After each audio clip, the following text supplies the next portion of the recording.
Auzubillahiminash-shaytanir-rajim. Bismillahir-rahmanir-rahim. Assalamualaikum everyone. It's me Rimal Ashraf and welcome back to my YouTube channel named as Mathematics Teacher.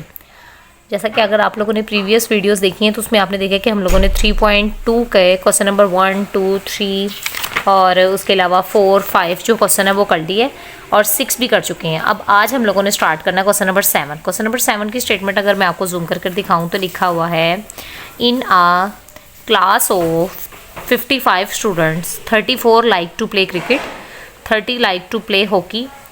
Also, each student likes to play at least one of the two games. How many students like to play both games? अब हम लोगों ने ये बताना है कि कितने students जो हैं वो ये दोनों गेम्स को लाइक करते हैं।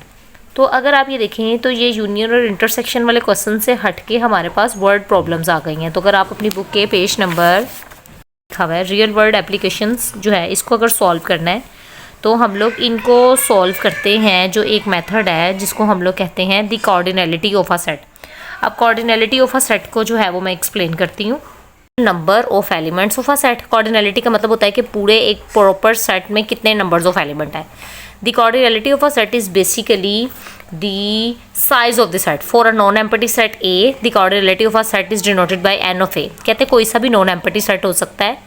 A जो होगा ना वो उसके नंबर ऑफ एलिमेंट्स को रिप्रेजेंट करेगा। n ऑफ A का मतलब ये होता है कि जैसे कि अगर फॉर एग्जांपल सेट A है उसके एलिमेंट हैं 1, 2, 3, 4 और 5। तो इसके अंदर कितने एलिमेंट्स हैं? 5 एलिमेंट्स है ना। तो इसकी जो कार्डिनैलिटी होगी वो n ऑफ क्या आ जाएगा? 5 नंबर ऑफ एलिमेंट्स आ जाएंगे। ठीक है।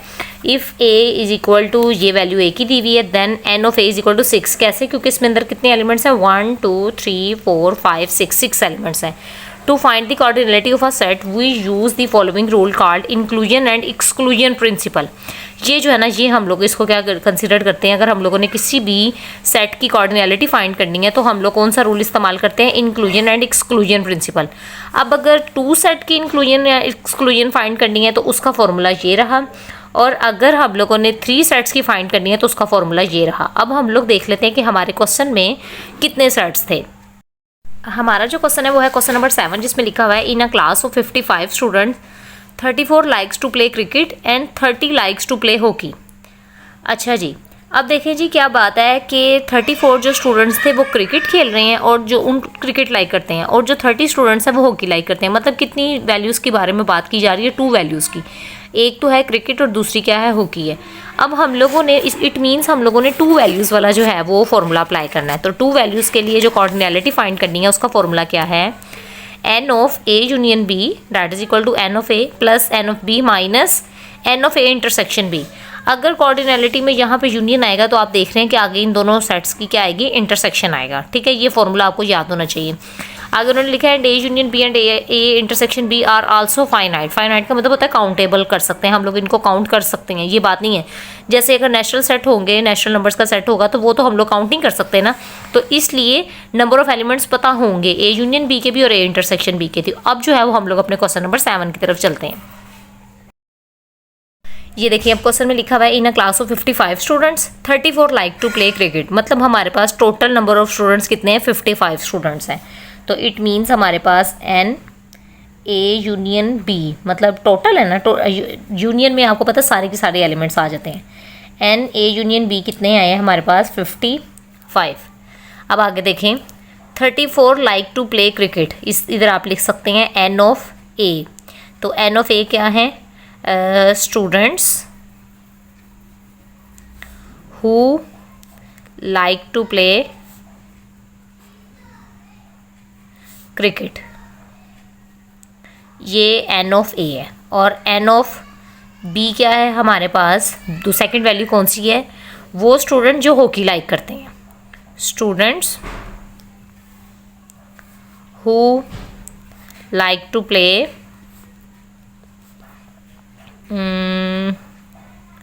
हॉकी। अच्छा, अब आपको पता है n ऑफ a क्या वैल्यू है? n ऑफ a की कितने स्टूडेंट्स थे? 34। इधर लिख देंगे 34। और n ऑफ b मतलब वो स्टूडेंट्स जो कि हॉकी को लाइक करते हैं, तो हॉकी को कितने स्टूडेंट्स लाइक कर रहे थे? 30। अब हम लोगों ने अपना यहाँ और हम लोगों ने क्या फाइंड करना है? हम लोगों ने ये वैल्यू फाइंड करनी है how many students like to play both games. देखें एक वो स्टूडेंट्स हैं जो कि हॉकी लाइक करते हैं और एक वो स्टूडेंट्स हैं जो कि क्रिकेट लाइक करते हैं। अब हम लोगों ने वो वाले स्टूडेंट्स बताने हैं जो दोनों लाइक करते हैं, मतलब इंटरसेक्शन हम लोगों ने फाइंड करना है किसका, n of A intersection b, मतलब वो स्टूडेंट जो कि दोनों चीज़ें लाइक करते हैं।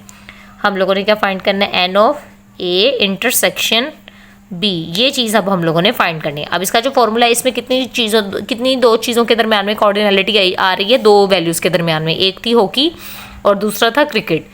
अब हम लोगों ने इंक्लूजन एंड एक्सक्लूजन प्रिंसिपल को यूज़ करते हुए, टू वैल्यूज़ का यूज़ करते हुए अपनी वैल्यूज़ को फाइंड आउट कर लेना है। एक दफ़ा दोबारा आप देखें पेज नंबर 49 के ऊपर, ये देखें, अगर ए और बी को इसे दो जो है वो फाइनाइट सेट हैं तो उसका फॉर्मूला क्या होगा, N of A union B that is equal to N of A plus N of B cardinality of A cardinality of B minus cardinality of A intersection B. अब ये formula जो है वो मैं अपने क्वेश्चन के ऊपर अप्लाई करने लगी हूँ।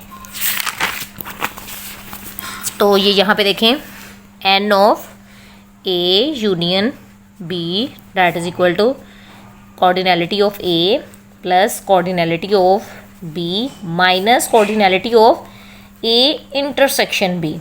अब अगर हम लोग इनकी वैल्यूज पुट करना चाहें तो ए यूनियन बी की वैल्यू जो थी, टोटल नंबर ऑफ स्टूडेंट्स कितने थे दोबारा देख लेते हैं। टोटल नंबर ऑफ स्टूडेंट्स थे हमारे पास 55, तो यहाँ पे हम लोग क्या लिख देंगे, 55 दैट इज इक्वल टू वो स्टूडेंट्स जो कि क्रिकेट को लाइक करते हैं। तो क्रिकेट को लाइक करते थे हमारे पास, अगेन देख लेते हैं, 34 स्टूडेंट्स। कितने स्टूडेंट्स थे, 34 प्लस हॉकी को कितने स्टूडेंट्स लाइक कर रहे थे, 30, हॉकी को लाइक कर रहे थे 30 स्टूडेंट्स माइनस ये जो हम लोगों ने वो कोऑर्डिनैलिटी उन चीज़ों की फाइंड करनी है जो कि वो स्टूडेंट्स जो बोथ गेम्स को जो है वो लाइक करते हैं। 55 इधर ही रहा, 34 में 30 प्लस किए तो ये आ गया 64 minus n of A intersection. अब ये जो 55 है ये इधर ही रहेगा, ये प्लस 64 था, इधर आके क्या हो गया, minus 64 that is equal to minus n of A intersection B.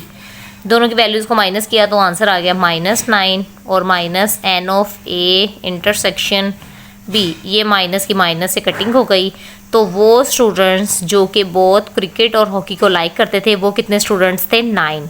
Total कितने स्टूडेंट्स थे, 55, जिसमें से वो स्टूडेंट जो दोनों गेम्स को लाइक करते थे वो थे 9।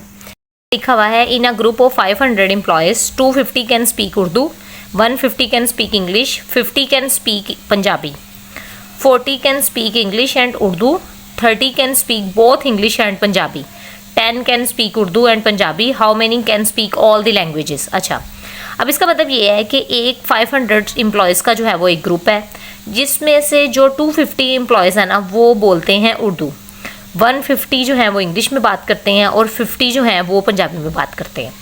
अब वो नंबर्स जो कि बोथ 40 जो हैं वो बोथ बोल सकते हैं इंग्लिश और उर्दू, 30 जो हैं वो इंग्लिश और पंजाबी में बात कर सकते हैं और 10 जो हैं वो उर्दू एंड पंजाबी में बात करते हैं। अब हम लोगों ने ये बताना है कि वो कितने स्टूडेंट्स होंगे या कितने एम्प्लॉयज़ होंगे जो कि इन तीनों लैंग्वेजेस में जो है वो स्पीक कर सकते हैं। अब सबसे पहले हमें ये पता होना चाहिए कि टोटल वैल्यूज़ कितनी थी, 3 वैल्यूज़ थी, उर्दू, इंग्लिश एंड पंजाबी। अब 3 वैल्यूज़ हैं तो 3 वैल्यूज़ में कार्डिनैलिटी अगर फाइंड करनी है तो उसमें हम लोग लिखेंगे n of A union B union c. Total कितने जो थे वो एम्प्लॉयज़ थे वो कितने थे, 500, इधर आपने लिख दिया 500। अब N of A, N of A का क्या मतलब है, एम्प्लॉयज़ हु स्पीक उर्दू, तो वो कितने थे, एन ऑफ ए क्या आ जाएगा, यहाँ पे देखें 250। अब एन ऑफ बी लिख लेते हैं, एन ऑफ बी कौन से थे, एम्प्लॉयज़ हु स्पीक इंग्लिश, तो एन ऑफ बी की क्या वैल्यू थी, वो थी 150, वो आ गई है 150, ठीक है। अब कौन से एम्प्लॉयज़, वो एम्प्लॉयज़ जो कि पंजाबी में बात कर सकते हैं। अब N of c that is equal to employees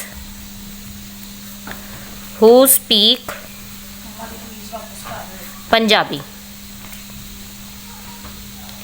तो एन ऑफ सी की क्या वैल्यू है, कितने थे जो पंजाबी में बात कर सकते थे, 50, तो यहाँ पे आपने लिख देना है 50। अब हम लोगों ने नेक्स्ट स्टेटमेंट देखनी है। अब उन्होंने आगे बोला है 40 can speak English and Urdu, मतलब 40 इस तरह के हैं जो कि इंग्लिश और उर्दू में बात करते हैं। तो इंग्लिश को हम लोगों ने रिप्रेजेंट किया था बी से और उर्दू को रिप्रेजेंट किया ए से। तो अब it means a intersection b का जो आंसर है वो है 40। ए इंटरसेक्शन बी की वैल्यू क्या दी हुई है, इधर लिखेंगे n of A intersection b. वो एम्प्लॉयज़ जो कि इंग्लिश और उर्दू बोथ में बात करते हैं वो कितने हैं, 40, इधर लिख देंगे 40। अब आ गए वो employees 30 can speak both English and Punjabi. अब इंग्लिश एंड पंजाबी में तो एन ऑफ इंग्लिश को किससे रिप्रेजेंट किया था, बी से, इंटरसेक्शन पंजाबी को किससे रिप्रेजेंट किया था, सी से। तो वो कितने थे, बी इंटरसेक्शन सी की क्या वैल्यू थी, 30। अब आ गए वो एम्प्लॉयज़ 10 ऐसे एम्प्लॉयज़ हैं जो कि उर्दू और पंजाबी में बात करते हैं। तो उर्दू को हम लोगों ने रिप्रेजेंट किया था ए से, इंटरसेक्शन पंजाबी को हमने रिप्रेजेंट किया था सी से। तो वो कितने हैं, 10। अब अगर आप इधर देखें तो इसमें कोऑर्डिनैलिटी आ रही है 3 वैल्यूज़ के दरमियान में। तो इसमें जो हम लोगों ने इंक्लूजन एंड एक्सक्लूजन प्रिंसिपल लगाना है वो 3 वैल्यूज़ वाला है। तो अब अगेन अपने पेज नंबर 49 पे एक दफ़ा देख लेते हैं। ये देखें, principle of inclusion and exclusion for 3 sets में क्या होगा, N of A union B union C that is equal to, पहले इन सबका सेपरेटली नंबर ऑफ जो है cardinality, number of cardinality of A, number of cardinality of B और cardinality of सी। एक दफ़ा तीनों वैल्यूज़ प्लस में आएंगी। उसके बाद जो इनके इंटरसेक्शन होंगे ना, जो भी वैल्यू हमें इंटरसेक्शन की दी हुई है उसको इसमें माइनस करके लास्ट पे जो प्लस होगा ना वो इनका इंटरसेक्शन आएगा। मतलब वो वाले एम्प्लॉयज़ जो कि तीनों लैंग्वेजेस में बात कर सकते हैं। अब हम लोगों ने अपना ये वाला फॉर्मूला जो है वो नोट डाउन कर लेना है। तो यहाँ पे अपने फॉर्मूला को नोट डाउन कर लेते हैं। फॉर्मूला हमारे पास क्या था, N of A union B union C that is equal to N of A plus N of B, cardinality of B plus cardinality of C minus cardinality of A intersection B minus cardinality of A intersection C minus cardinality of B intersection C. और आगे साथ में formula में हमारे पास आ रहा है, ये देखेंगे यहाँ पे फॉर्मूला में हमारे पास लास्ट पे आ रहा है वो वैल्यूज़ जो कि तीनों में कॉमन है। तो मतलब जो तीनों लैंग्वेजेस में बात कर सकते हैं वो है ए इंटरसेक्शन बी और इंटरसेक्शन सी। अब उसको लिख लेते हैं, n of A intersection b और इंटरसेक्शन सी। अब हम लोगों ने इनकी जो है वो वैल्यूज़ पुट कर देनी है। तो टोटल नंबर ऑफ़ एम्प्लॉयज़ कितने थे, वो है हमारे पास यहाँ पे देखें 500। तो अब सबसे पहले लिख देंगे यहाँ पे हम लोग 500 इज इक्वल टू वो वाले एम्प्लॉयज़ जो कि उर्दू में बात करते हैं वो हैं 250 प्लस वो एम्प्लॉयज़ जो कि इंग्लिश में बात करते हैं वो हैं 150 और वो जो कि पंजाबी में बात करते हैं वो थे 50 माइनस, अब ए इंटरसेक्शन बी की क्या वैल्यू थी, ए इंटरसेक्शन बी की वैल्यू थी 40 माइनस ए इंटरसेक्शन सी की क्या वैल्यू थी 10। अब इधर लिख देंगे 10 और बी इंटरसेक्शन सी की जो वैल्यू थी वो थी 30 और आगे plus N of A intersection B intersection C as it is आ जाएगा। अब हम लोगों ने इसको सॉल्व कर लेना है। तो अब इसको किस तरह से सॉल्व करेंगे, ये देखें 500 इधर as it is equal to 250 में 150 प्लस किए 400, 400 में 50 प्लस किए तो 250 में 150 प्लस किए तो 400 आ गया, 400 में 50 प्लस किए तो 450 आ गया। 450 माइनस 40 माइनस 10 माइनस 30 और plus N of A intersection B intersection c. अब जो 500 है वो इधर as it is that is equal to 450 में से जब 40 माइनस करेंगे तो आ जाएगा 410 माइनस 10 माइनस 30 प्लस ये वाली वैल्यू एज इट इज़। अब 500 दैट इज इक्वल टू 410 में से 10 माइनस किए तो 400, 400 में से 30 माइनस किए तो 370, 370 plus N of A intersection B intersection c. अब ये वैल्यू जो थी 370, ये cardinality of A intersection B intersection c के साथ जो थी वो प्लस, और इधर आके इसके साथ क्या हो जाएगी, वैल्यू माइनस हो जाएगी। That is equal to N of A intersection B intersection c. इसका ये मतलब है कि वो वाले एम्प्लॉयज़ जो कि स्पीक करते हैं इंग्लिश, उर्दू एंड पंजाबी तीनों वैल्यूज़ में, तीनों लैंग्वेजेस में, तो 0 10 में से 7 गए तो 3, 4 में से 3 गए 1, तो ये इसका जो आंसर आ गया वो कितने एम्प्लॉयज़ आ गए हैं, 130 एम्प्लॉयज़ ऐसे हैं जो कि स्पीक कर सकते हैं English, Urdu and Punjabi. Hope so आपको क्वेश्चन की समझ आ गई होगी। अगर आपको क्वेश्चन की समझ आई है तो आपने मेरे चैनल को लाइक भी करना है, सब्सक्राइब भी करना है, और कमेंट बॉक्स में जो ना समझ आए वो पूछ भी लेना। अल्लाह हाफिज़।